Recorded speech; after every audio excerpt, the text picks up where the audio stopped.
Madhav Das, goalkeeper Sumit Mukherjee, Subhash Chakraborty, বিদেশ বসু। এইটা কি করে মিস করে গেলাম? বিদেশ বসু মানস ভট্টাচার্য কোথায়? কিন্তু ওইখানে এইটা কি করে মিস করে গেলাম? মানস ভট্টাচার্য কোথায়? If winter comes, can spring be far behind? বিদেশ বসু।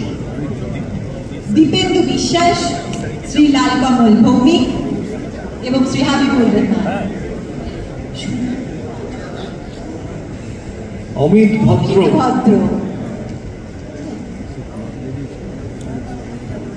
এবং শুভাশিস রায়চৌধুরী। একটু যদি এগিয়ে যান, এই ফ্রেমটা সবাই পাবেন। এটা কিন্তু একটা দুর্দান্ত ফ্রেম। এত সব 70, 80, 90 দশকের সত্যি বলরা একসঙ্গে পাওয়া যায় না। এবং এটা ঠিক সেই রকম ফ্রেম হওয়া উচিত যেটা সবসময় দেশের হয়ে রাজ্যের হয়ে খেলতে গেলে ফুটবলাররা করে। ওপরে একটা রো এবং নিচে একটা রো যারা একটু বসে আছে, এরকম একটা অসাধারণ ফ্রেম কিন্তু আমরা চাই। এবং মাঝখানে দুই দিকপাল কোচ।